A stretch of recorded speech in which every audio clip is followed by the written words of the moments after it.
Imasing akhoi ngasi International Human Rights Day ga mari leinana ngasi miyam gi khola oikraba miyam gi khola oksina malem pumbada ninkraba asigumba slogan mari se amtang lawmina gisima ima amtang hogase ima mayam amtang keno tawmina gisima miyam gi khola oikraba malem sinma thungna laikraba miyoiba khudimaki nakongda laikraba duguma kholawasi lawminaraga aigi waron amadi imagi waron na loisalakadoba tanjadu yoksalaklamina warsuwana minute 10 kun khak laibaki amadi miyamgi khalaga simakhakti nasa aina punamakta apil tawjari Han badaine laujar kadaba slogan asi Manipur muthatpa haiba matamda yaroi haibasini amka hanjage Manipur muthatpa haiba matamda yaroi haina laubiba ani subada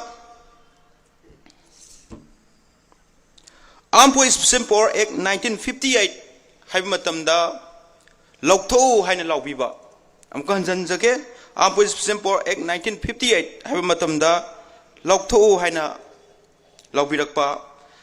ahum subada self determination is our haiba matamda bar right and laubiba amkan janjage self determination is our haiba matamda bar right habiba mari subada terrorist singna misam hat pa haiba matamda lefallu haina laubiba masi imasing ai nasana lausarage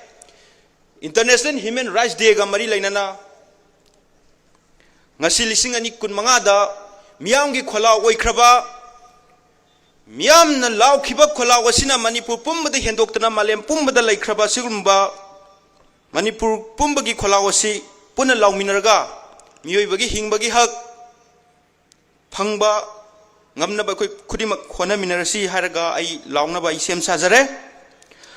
Manipur muthatpa Manipur muthatpa Armed Police Simpor Act Armed Police Simpor Act Self determination is our Self determination is our Terrorist na misam hatpa Terrorist na misam hatpa Puna bu thagasare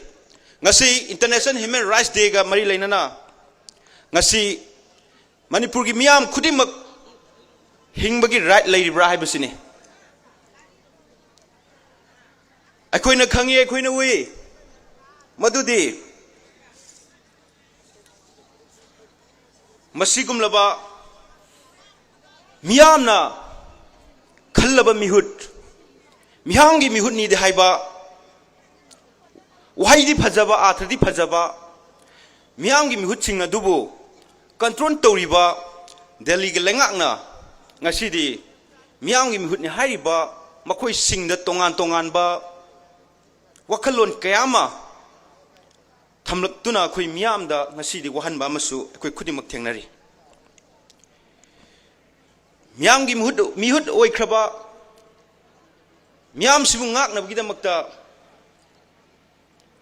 adugumlaba government aduna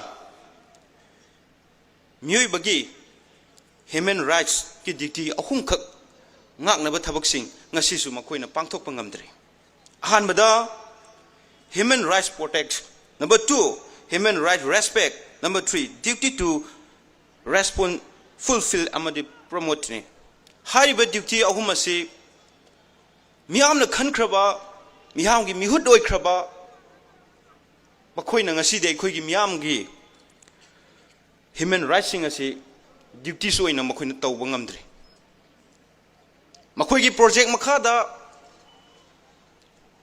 pitharak liba project adu da yawba paisa adu da akhoi khudi makna munahalli khanhalli akhoi hingbada yamna maru oiba chana ba polam sing khoi cha ba thakpada pitharak liba cheng lupa ahum dai khoi khudi manga honki mahi masing tambada tongan tongan mahisingda mahakna OBC ni mahang ST ni mahang ST ni haiduna khaidokduna tongan be scholarship kyam pisanduna madugi scholarship kyam nasu nahasing oiribasing aduna nisagi pakta sahal naba masa amsu helagli himinari ba furup sing dasu mahang na maitai ni mahang na pangani mahang na kuki ni mahang na nagani haiduna khaidok na halli manipur haibasidi manipur ni sing haibal leite tam haibal leite akoina hek pale manipur tam amadi ching hai masi ai wakhal ri yaning de manipur haidi lore ching amadi tam khaidok bagi mathau ta de makoina khaidok ga lakle bisi de koina tongjal ga haibagi mathau ta de manipur lore sida hingminer kudim mak aikoi amato nungsinabagi lambi de khoi chamina ba mathau tarak paduni aikoi gi miambu aikoi gi hingminari furup singbu makoina sananabagi damakta kipet macang makhak pai haina ni khale haibadi naga gisu kuki gisu maitai pangan gisu masida kai gumba conflict ama natraga community ani du khanahan gi hairagadi kipet ani du nam mathau tai makoina loimak tinai mari mak makoi ga khudimak phaminai mari mak tongan masi aikoi khudimak na khang mathau tarak baduni himinari furup khudimak amatto oibagi wakhalon pu gadragadi ngasi manipur gi saktam anauba ma uba phangloi masina aikoi gi hingbagi yan magul laiba right khudimak phangani hingminari ba akoi khudimak na makoina pairiba remote ado makoina namlak lagasu aikoi amatani haibagi wakhalonda aikoi khong thangminabagi matamdo yauksilaklabani ngasidi aikoi gi miam ngasi hingbagi right aikoi na ngasai dagi pannari ngasai dagi wari sanari masi aikoi khudimak phangbadi natri aikoi na ngasi ngangjari ba aikoi na saksari ba sisu lebak sigi damaktane kunai sigi damaktane miam na mangda lairi basu lebak sigi damaktane kunai sigi damaktane mama lebak maramdam manipur nuksibadi thamoi nungda loimak lei madubu manipur nuksibagi damakta wahang kaya ama hangnabagi damakta khonjen tholakpa matamda khonjen adubu namthabiba khonjen adubu namthabibada natana miyoibagi hak miyoibagi life manghan bidone kaisum sangda thamjangadoine masiguma state amada masiguma fibam amada ekoi thamlibane haibasi ekoi khudimangna khangminagadaw ngasigi miyamna ima lebak iramdam manipur nuksibagi damakta khong thangpa matamda namsanbibado madu namsanbigani khanbadagi ima lebak ki damakta manipur iramdam gi damakta kholaw laungna mayo lengakta delhi lengakta laukpa matamda namsanbibadun helakpanina miyam ngasidi ngauksanare mama lebak nuksibagi damak iramdam nuksibagi damak saruk yaba nongmagi saktam hantaragli nongmagi mising walagli nahakiyagi punsisu lamdam masibu nuksijabagi wakhalonda lamdam masigi damakta kariguma thongdang loge khallagasu wahi ama helogi damakta kaisum sangda thonggadaba adugumba lo ek kaya ama ekhoigi nakte yeta koisilaga leibanina wahi kaya ama thohanba ngamde nuksigada iramdam masibu kanminagadaba mahiroi kaya amasu makoina namfuda drug pijaduna ngasidi thamle drug pijabada natana aikoi miyamsu makhoi project ki manungda ngahonduna leiri lupa ahum piba chengda ana layang sangda makhoi piriba beneficiary kharada maduna aikoi hingbagi right maromdom lepsabagi isagi hak maduna di oithokpa yaroi maduna aikoi wahang ama oina aikoi khangadawne ngasi bokta chahi 76 77 suraba makhoi makhada leiraklaba aikoi sigumlaba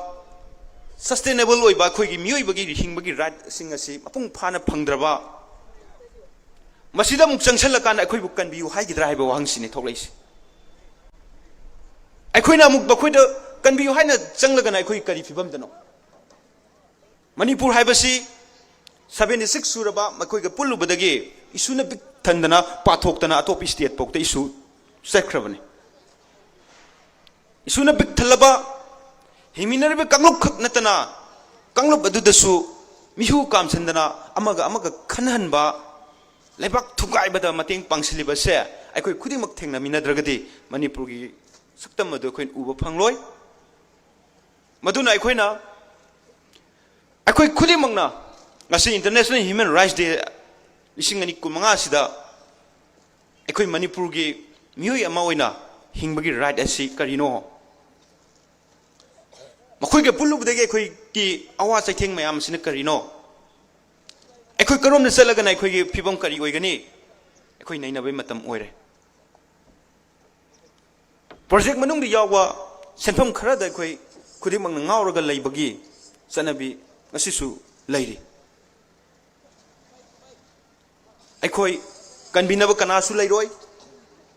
aikoi gi damakta ngakpina basu kanasu leiroi Manipur da yam sathiraba Armed Police Paul Act 1958 Manipur pumbada thamjanduna Manipur gi miyam nei khairibani masi makhoi gi tonganba miyam asibu namthanaba tamthiraba black law amakhakne masi gi maraktane khoi ngasi International Human Rights Day pangthoklibase masi gi wahanto aikoi khudimangna phangnaba